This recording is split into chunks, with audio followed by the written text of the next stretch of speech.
Here we go. All right, ladies and gentlemen, welcome to another podcast. It's quarantine time. The world has gone crazy. Well, maybe it's not crazy. It's just, it's just unusual times. Times Yes. that unprecedented times. Yeah, a lot of us working from home. You working from home?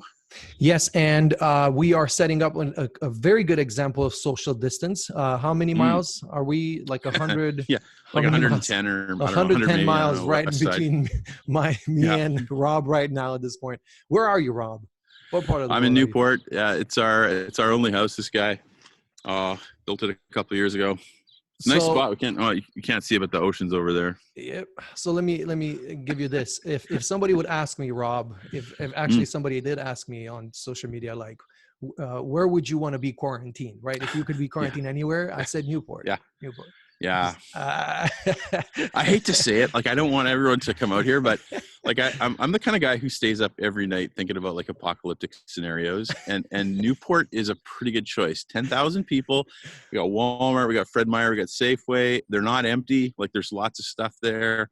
There's not a lot of people. We got the ocean like 50 yards that way, so I can just, if worst comes to worst, we can learn how to fish, survive.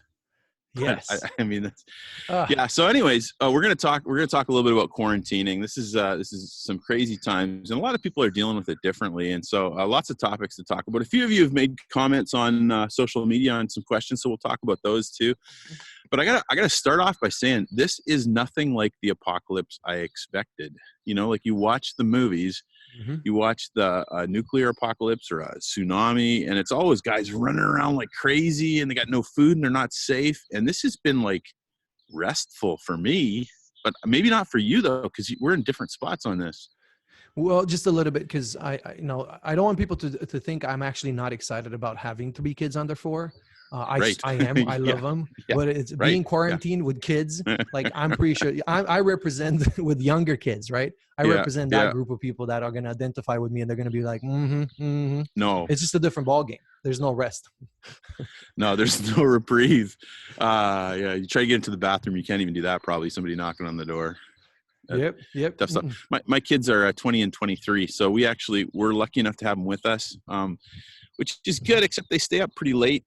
And they use a lot of bandwidth on the internet, but no, we got enough internet. We're okay. If that's the worst problem you have, you're good. You're good. I can't even quarantine in the bathroom. I can't.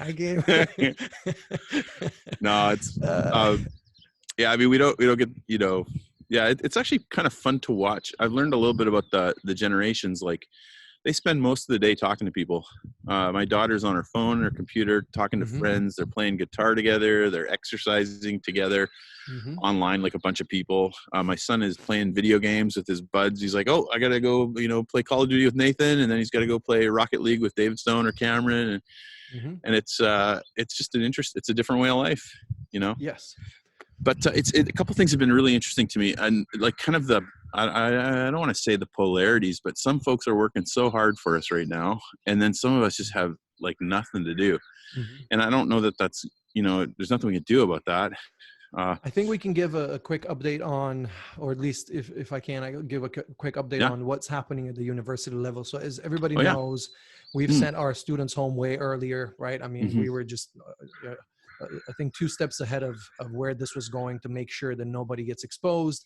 But I want people to know, especially I know we have some students that follow us, and they hear this, that there's been no break for people in leadership in a higher education institution. Absolutely no break. So we are looking forward to what's coming. How are we coming out of this pandemic? That's the worst thing about this pandemic that I've never experienced, is that you don't know. How do you come out of it? Like, what is this going to keep going? Is this, I know President Trump and his team, they want us to be in churches on Easter, but I hope and pray that's the case. But we don't know. But they've worked tirelessly. And so I want to put leaders in higher education, right? Not close to any health workers or paramedics or nowhere close to what they're doing, but still above the limit of people that are working in a way to make sure that the university will come back from this, will thrive, will work really well. So I'm just very thankful for Multnomah University's leadership that has not stopped from the moment this started in any way. So just giving a shout out to that. Yeah, and you guys are working hard, and not only that, having to make hard calls that are, not everybody's in the same place. Some are like, it's no big deal, and others are like, I'm hiding in one room in my house, and so you got to kind of lead everybody and make rules for everybody. So that's a challenging time. No, it's a tough time to be a leader. Working hard, staying up late. We're probably carrying the weight of the world a little bit. And again, same for healthcare providers. And I actually think of the grocery folks, the folks doing groceries like in Walmart and all the those guys working hard. Some of them older. I was like, oh, I know they deserve our respect for sure. Yes. Yes, they deserve do. Our respect. I know we're going to talk about all kinds of things. The one thing that I wanted to come out strong and just say, the one positive of this whole mess, an absolute mess that's going on, is to see a different world. I know the world has changed. We can talk about how the world is changing and all that, but to see a different world, to see that underneath it all, there are people that are sacrificial. They're doing things that you have never you just could never believe the level of sacrifice that they would put themselves into. I read of a priest in Italy. I don't know if you got to read that news, right? A priest in Italy that had refused to take that in, the air supply and gave it to a younger person in his own congregation, right? That's just sacrifice at a level that we need to talk about. We need to expose and just we can't be silent about, right? So, and that's just one, but it's all around us. Crises definitely bring out the heroes, and so that has been great. I think there's been hard parts. There has been some, I think, good parts to this crisis. Now, it was interesting. I had a few people post on the old Facebook talking about little articles we should talk about. One of them was talking about how, and you've maybe seen this online. The feeling, the feeling you're feeling right now is actually grief. And I thought, that's pretty good. It is. A lot of people, again, this has impacted everybody differently. Some people probably worried about their livelihood. The kids, the college students, they're missing their friends, which is, to us, to maybe some of the older folks, you're thinking, well, you'll get them back. But that's a huge part of their life. And not only that, like my daughter, I was talking to her about this, and she's kind of like, I've been working towards graduation my whole life, and here we are, and suddenly school just ended and I don't get a graduation. There's grieving. It's a hard thing. I think, I love birds and everything that you have around there. But not that specific bird. I grew up not liking those crows. That's right. Where's my gun? Anyways, but I'm not discriminating. I'm just that specific bird I don't like. What's interesting about grief is, for example, we have people that are going to retire, right? And I know. we can't send them off properly because, I don't know when we come back and term is over. We have people that are grieving a world that they just settled in. There was a restaurant in Portland that just launched and they were open for 3 days and then they had to shut down, right? I know. Athletes at Multnomah University, they've worked an entire year of getting ready, right? Olympians getting ready, and they're going to postpone that and how that works. So, but what I'm going for is really, it's an interesting thing because we do get settled with our world, how our world works, right? We actually, we start liking the world, the way we've organized our world, and that has changed. That has changed for all of us in many ways, right? And so I think that is spot on. Grief. Now I think, but as you say, there are some advantages too. Like I can't stop thinking about the Old Testament through this crisis, and in a couple of ways. One of the ones is the whole idea of if you've read the Old Testament, every once in a while you're supposed to have every 50 years a year of Jubilee, every 7 years. Like there's these kind of built-in breaks. The Sabbath every once a week and every 7 years. And in a lot of ways, I mean, not everybody. Some people are working like nuts, but for some of us, this is kind of a bit of a forced Sabbath. You got to take a step back, and if we can be smart enough, I think that could be a good thing. Like that could be a chance to reflect on life. And is this, I want to live my life. Is this what I want to be doing? Is are these the people I want to spend time with? They're all good questions. I think. I want to respond to that a little bit with an interesting, please. The reason I say that is there's a lot of wind. I don't know if you actually can move your mic in a bit of way. There's just a lot of wind that we. Sorry about that. It's totally fine. But what happens is, I wish that some people would actually spend this time to reflect. I fear that we have our oh, that wind is really strong. I fear that we have I think it's on your mic on your it's on the computer. Yeah. Maybe if you can turn it just a little bit. I don't know. I was kind of going for the Darth Maul thing though. I kind of like that. Okay, all right. Let's go for a walk. If you turn it against the wind, then it just covers that cover. It's going to cover. Maybe that'll help. Hey, let's try this. Ooh, all different ball game right there. That's the fun of Zoom. No, yeah, that's the beauty of Zoom. Yeah, keep going. Sorry. I think buried with your head in your phone and technology and just writing this out and keeping yourself busy will be an enemy to that. Even reading or doing everything you can to stay busy with that. I think we naturally do not like to hear our thoughts. We will do everything we can to not hear our thoughts. I was one time attending a lecture, and it was by a Catholic nun from Egypt. And she said something that was so profound that in her daily routine and daily, because I'm going for how do we meditate? How do we really reflect? How do you really spend some time and win this time back, right? Instead of just trying to ride these days out, how do we do it? And I'm not teaching from this perspective. I'm keeping myself busy, even in between having very young kids and feeding and doing all that. I still like keep myself occupied. But this wonderful person said, it is a very hard thing to do, to silence your words to be able to listen to your thoughts, and silence your thoughts to listen to your soul, and silence your soul to listen to your spirit, and silence your spirit to listen to his spirit. That depth of trying to connect with something that is more meaningful, it takes a lot out of us. And I feel that it's worth it. It's very much worth it, but it doesn't work through fear and anxiety. I think our natural response to making sure that we cope with this is to just keep our minds busy. And I have this image stuck in my mind that I think I want to share with you. National Geographic one time had an image in the middle of National Geographic. So the middle, like you open it in the middle, on the whole 2 pages, it was a picture of a belly of a bird. They cut a bird died, and they cut the bird open, and they took out everything they found in the belly of that bird. And it was on the whole 2 pages. It was just a round done with lighters, cigarette lighters, and everything that was shiny.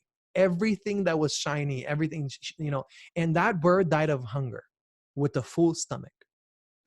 And I thought it was fascinating, and I thought it was brilliant, because we fill our mind right now with so much, making sure that we stay busy.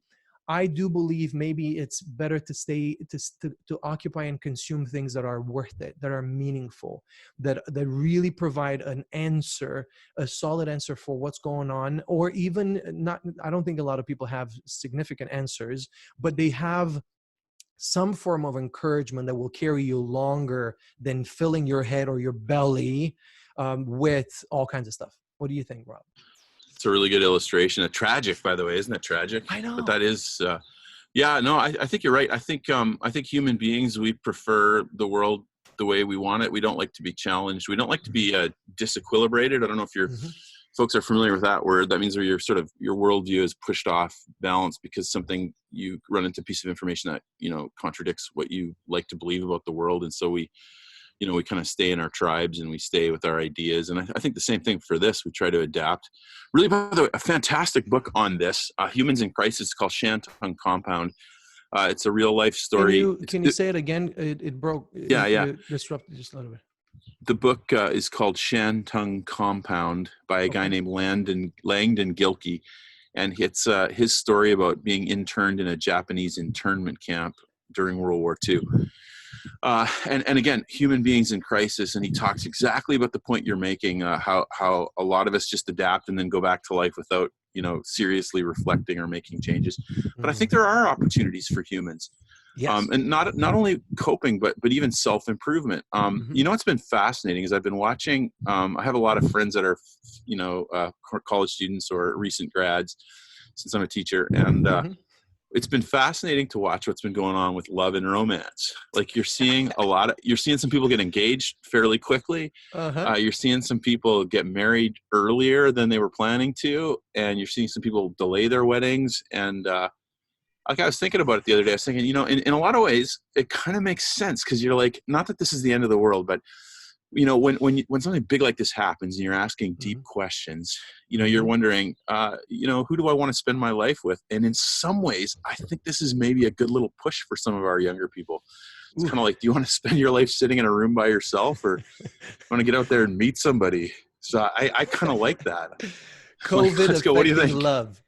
COVID affecting love. I think that should be at least a blog spot, if not a blog, if not a full book on how COVID affected love.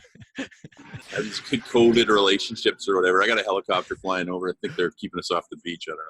Yes, yes, yes. Yeah, I put a post on Facebook. I said, hey, right now you should be asking yourself, who do I wish I was quarantined with them? And then why not ask them on a date once this is all over? Like, give it a shot. You know, what's the worst that can happen? Yeah, I don't know. I think even that question these days is different. What's the worst that could happen? Right? Yeah, like that. right. Suddenly getting shot down is not like the end of the world. Part of me too loves the like you see some of these weddings going on with like 20 people, and I think that this is kind of cool. Or Yes, I saw one in Canada where they got married in their house, and then they got in their car, and actually they walked down the street, and all their friends lined the street, and they could kind of from a distance cheer for them. They had like a parade. I thought that's a cool wedding. I that is don't a know. I cool was like, I don't wedding. know, And it's kind of also a like, beautiful this is thing. who we are as people. Like we Yeah. put ourselves down so many times, but this is who we are. These are the stories. I love it. I just love that. We're resilient. And actually, this was a good one. I thought if it's too bad, like Multnomah, we're a big school, and students from all over the place, so we can't do this. But I saw one school, like a local high school, that was going to do a graduation where the kids each ride in a car and drive. It's like a parade, and I thought that is a creative idea. One of those drive-in movie theaters. We should come with your car, and then we assign parking spots where you 6 feet in between cars. That'd be a fun way to do church too. Actually, drive-in theater church. I'd come. I don't know. I saw a really funny thing, and it has to do with the devil whispered something in my ear, and I turned and said, 6 feet away, please. Yeah, I saw that one too. A little bit of hey, let's talk. Let's talk a little bit about coping strategies. I 100% agree that if you can, this is a way to do self-improvement. Now, some of it's probably survival, and some of it's, there's going to be a little bit of that. But I think if you can, improve yourself. What are some ways you guys have tried? I'll say some I've tried. I think there's no excuse not to be getting lots of sleep. Sleep is a good thing, except for having a bunch of young children. I was waiting for you, Rob. Yeah, that's actually. Yeah. But accept that. If you're like but accept that. Failing that, if you're a college student or if you're like an adult, man, you should be getting some sleep, yes. And not only that, food. What a great time to do some cooking. Like you may find you have skills that you didn't realize. I don't know. Our meals have been great. I know, but for some of them, their cooking might be right now more dangerous than the pandemic. So just be careful out there. Like I'm guilty of this. I'm not the best cook in the world. If I cook, the Old Testament statement comes out, death in the pot, the sons of the prophets were screaming. So yeah, but I actually think it's a brilliant idea. And I want you to know, I agree with you from one perspective. When this started and I knew we're going to be quarantined, I was like, that's it. I'm cooking. I'm going to try a recipe. Now, day 10, I have not. I'm still trying. I'm going to go for it, but I think it's a good idea. I do want to put a little bit something in perspective because maybe it's some people are just starting to cope with it, right? In the sense that now they're just starting to think of strategies because from like by now you're just, they slept, they, took care of some things at home. Yesterday was the first day that actually Home Depot regulated the lines and made sure. Before then, the Home Depot was packed and Lowe's and all that. And I'm like, okay, I know people want to do some work at home, but I'm like, really? It was the only place where you can go and still hang out with your buddies and stuff. And I'm thinking, come on now, hashtag, they can quote me. And I'm pretty sure the CEO of Home Depot listens to our podcast. So maybe he's going to learn something from this. But other than that, some people are really learning how to cope with this. Before I start with this, and I don't want to be dramatic, but it just hit me a little bit. And I was thinking about this. A year and a half ago, I'm involved with Grain for Pain. And Grain for Pain is a nonprofit organization that works in South Sudan and Uganda. And I got a chance to go and be in Bidi Bidi. It's a refugee camp. 50,000 people, 80,000 people just in that camp. There are 1.4 million refugees from South Sudan in Uganda due to the civil war, the ongoing civil war. But I got a chance to be there for a week and just be in a refugee camp for a week. And when we started this and during this quarantine, that feeling kicked back. And I realized, wow, I've never thought about this in this way. People that are going to be they're in a refugee camp, and they stay in a refugee camp, and they're there for, some of them for a lifetime, and some of them for 5, 6, 10 years. Imagine being quarantined like you are right now for most of your lifetime. They have nowhere to go. They have nothing to do. They can't get out of their predicament. And every day is filled with basically hopelessness. They're dependent on help from the outside. They just cannot do anything about their situation. And it just hit me how I'm being restricted now, semi-restricted, right? I'm staying in a home that has everything, really. We have food, we have everything we need, and it's hard. And I'm thinking of that empathy, of that compassion, of maybe for some of you, this might be one of the easiest and best ways to feel how other people, 1.4 million, and that's just in South Sudan. Right now, and it used to be the largest refugee crisis. It's not actually. Right now, it's not the largest refugee crisis. There are other that are greater than that. So I want to put things in perspective. And what I loved about you, Rob, is that from when this thing started, you were like, I'm a COVID hater. And I love that. Yes, we are a COVID hater. And you were like, I don't like what, I just like, forget this. And you were trying to put things in perspective compared with other stuff, and always reminding us of the context. Maybe this is a larger context somehow where you are and where others are. You're learning to cope with it, but at the end of the day, when this is over, you're coming out to your life as you know it, right? Maybe it's going to give a chance to get involved with something, to volunteer with something, to donate to something that is bigger than you at this point. And that's one of my greatest challenges to myself and to everybody listening to us. This is bigger than me. This is bigger than you, but there's something out there. What do you think, Rob? Yeah, no, I think some great points. I think perspective is, somebody, you've maybe seen this too, the post that was somebody talking about Anne Frank, something like 460 or 470 days. She was stuck with 7 people in 400 square feet. And I mean, they didn't have the internet. We get a little bit whiny. My brother called me out a little bit online, and rightly so. Tim, you got me. Because I was whining a little bit about, 1,600 square feet, and 4 kids. I can't find a TV to myself, And I mean, we got the internet, we got great food, I got couches and beds, and he's like, hey, we grew up in a house that's 1,000 square feet with 5 of us. Remember where you came from? And it's true. A lot of us are pretty first world problems with our whining. I mean, there's so many things you can do. You can go on walks, you can exercise, you can obviously read to grow spiritual disciplines. This would be a great time. I think a lot of us are, people think, oh, I will do this if I have time. And now that we have time, a lot of us aren't doing it because it's actually a discipline issue, not a time issue for most of us. But this is a great time to get out there and regularly pray or worship, or even just live in the simplicity, read the scriptures. I mean, it's a great time for pets. My dog is happier than ever. He's got us all around. Yep. Maybe you saw the post about, the adults reflecting back on this in 30 years and saying, oh, it was terrible. People losing work and we're all scared. And then the kids are like, I remember my parents being home and us having family dinners and, there's an opportunity. There's an opportunity for us. Yes. Now, I would not represent all the ethnic people in the world on this podcast Yeah. No. if I wouldn't be sarcastic as well, and to say for some of you, use this time to actually clean your friends on Facebook. And see who do you not want to hear from necessarily in a way that you can, because I want to, on Facebook or on social media, do you know that you actually don't have to unfriend, you can just unfollow? Yeah, that's a good. So you don't have to unfriend. You can still be friends with them, but you can actually mute some of the toxicity that they're posting. Yeah. For some of us, it's you use this time to clean up some of that. That's always a tricky one. Like, and I often advise people to unfollow me because I post so much that I'm like, I don't want people to hate me. So I'm like, it's okay to unfollow me, especially if I keep posting at or even hide. You can hide like an album or like a thread if some.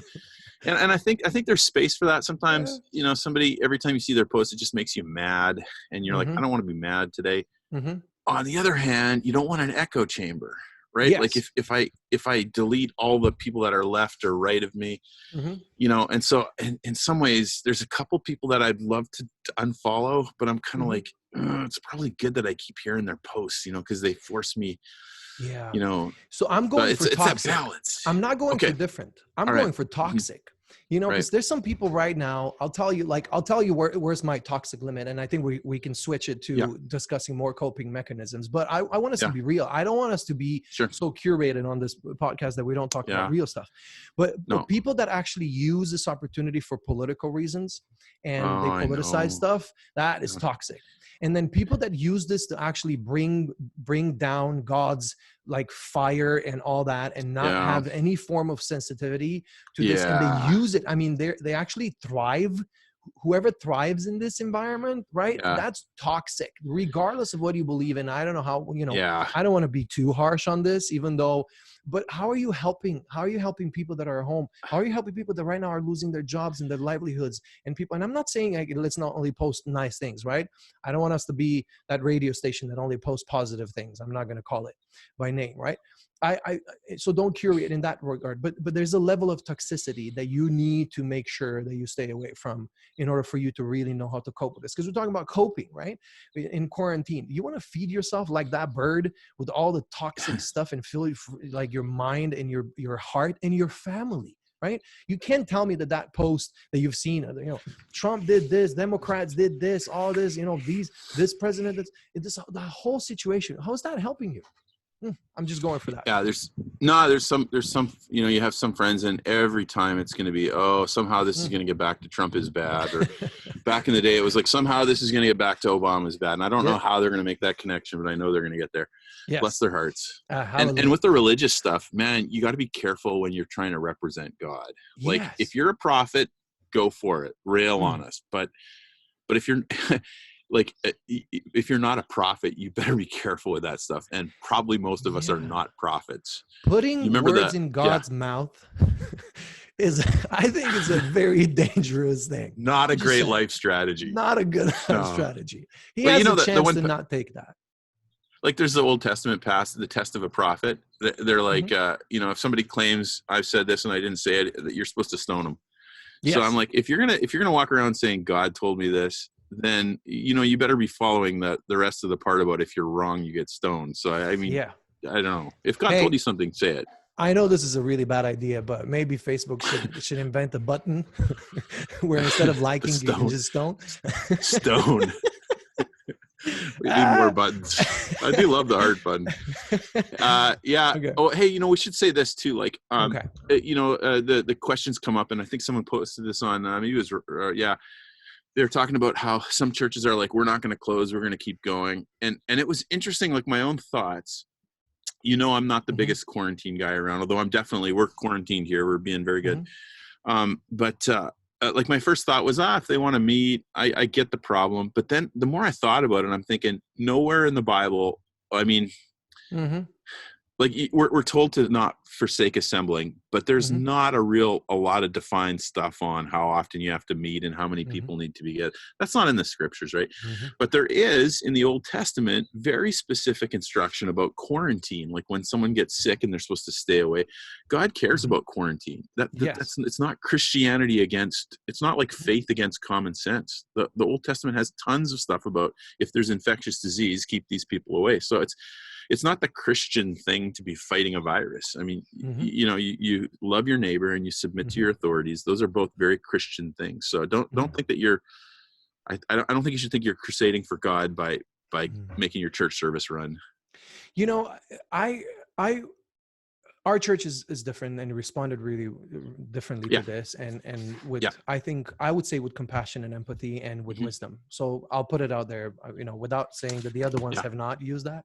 Sure. But Yeah. I would like to ask that question: why do you really want to do it? Yeah. But truthfully, why? Is it that you've had pre-established programs established? Do you had somebody was already on the schedule? Is it really the heart of it? Why are you insisting to do it, knowing you're actually putting people in jeopardy? I just want to Yeah. know, because if it's, I would like to know that, right? I think the motives are different, but if we would have a very sincere conversation, at the heart of it, you have no strong reason to do it that would actually justify, in a good way, you putting anybody at harm. I saw a pastor in Florida got all the congregation together and challenged them to shake hands. Actually, he actually told everybody to shake hands to Yeah. show the world that Yeah. there's no coronavirus in God's body. No, Right? there's no need to go lick toilets or that's nothing Mm-hmm. Christian about that. I don't think. At the end of the day, I'm thinking, I don't think this is the time. And you're looking at Italy, you're looking at people like, right now, Romania, one of the most preeminent pastor known there died of COVID yesterday morning, right? And you're looking at that, and you see that compared to these churches that they want to make a show of it, right? I'm thinking, No, I don't think it's sensitive. it's not. Our heart is filled, and we give all kinds of things. We have a few minutes left, Rob, Yeah. and I wanted to talk Yeah. about, how do you think this world has changed? Maybe in what ways, and where do you see us coming out from this?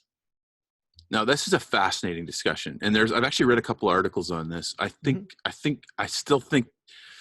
I mean, we'll see. I think human nature is to default back to what you know. So I mean, there's some things that I think people will be a little less touchy, and I think we'll be a little more sensitive to communication of germs. I don't think that'll go away. Long term, which businesses thrive, which what happens with all the economy and trying to run a world without people working. It's fascinating. I've heard the most interesting one I think I heard was somebody saying that they think this will help actually with wealth inequity, because the people that are actually working are critical. Like, your person working in Walmart, that person's really important right now. And they're going to, that's might get valued more in society. Whereas some of the ones that just have a bunch of money doing nothing on the stock market, I mean, they've lost a lot of money, the guys in the stock market. So it could, in some ways, that could be a good thing for equity, social justice. Maybe even the same could be said for universal healthcare. I got my fingers crossed. People realize that, we're all in this together with healthcare. We got to make sure we're taking care of stuff. So I think there's a couple positives that come out. I really believe humans are going to win. I think we're going to win. I will see what percentage of the population, even if it gets to the whole population, you're going to see a significant number that are just having immunity, and there's going to be a significant number that recover. And so I'm optimistic, although the numbers have been bad. I mean, very bad. We'll be probably within a day, the U.S. will be the leader in cases, maybe end of Friday, probably. So we got to take it seriously. We got to do the quarantine, Yes, we do want to challenge, even now, if you're not listening to this podcast from home, you should, or from some place where you can be quarantined, and make sure that you love your neighbor in a very, very tangible way, right? I agree with all your points. I think it would be childish to think that this world has not changed last week. And for some people, they might still think, hey, this is just gonna blow over and not change. But I think it's moved our world in a new era. I think it's moved us very, very, so even deeper into the digital era.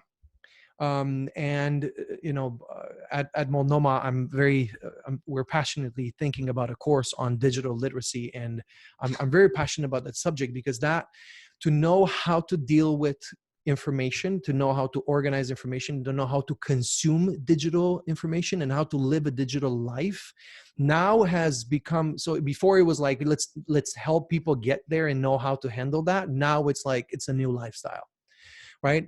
I saw a really funny meme, right? Pastors in 2010, social media is from the devil, right? And now 2020, they're like, follow me on Facebook and follow my sermon, right? It's a different world. I mean, they're there, everybody's there, right? So how this world has been digitized even further, and that has implications, right? We might have to really quickly think of a theology of technology, and rethink a theology of technology that really addresses, how do you live, how do you exist, how do you function in a digital world? Issues of ethics and issues of, I think there's a lot of implications. I think we're going to have some form of economic impact, and I think people should, it's gonna hit us. It's gonna come to us. But I also think we're gonna come stronger out of this, right? I'm not gonna go to 9/11 or even to the crash of 2008, right, or 2007 and 2008. But they were significant, and they changed our lives in interesting ways. And yet, look, we came stronger out of that in a different way. But our world was changed. Yeah, no question. Yeah, fascinating times. I mean, if you're wanting to live in interesting times, you got your wish. Yes. The world is changing, so be smart and be aware, and be ready to adapt to those. I agree. Well, yeah. I think this is our time for today. Stay with us. MU Talks. This is an MU Talks. MU Talks podcast. Yeah, we're gonna play that music in just 1 second. Outro music. Yeah. But you see us, we are here, we are alive and kicking and enjoying whatever God has allowed to happen on us right now. We believe that we are exactly where God wants us to be, which is really hard to understand sometimes, but we are not in a place where we're not surprising God with this. God is not surprised by this. We're exactly where he wants us to be. Please reach out to us. I mean, we don't have any major answers to these, but we want to just at least be alongside you if we can help with anything. If you're part of Monoma's family, you have direct access to us. If you're not part of Monoma's family, you can go to monomaplus.com. Oh no, I lost I lost Rob. If you're not on monomaplus.com, if you're not on Monoma's family, you can join us by just going to monomaplus.com. Go to monomaplus.com, and right now all courses are actually free. All our courses are free on monomaplus.com. So join our family, and thank you for being with us. God bless every single one of you, and we'll see you or hear you next time on our next podcast.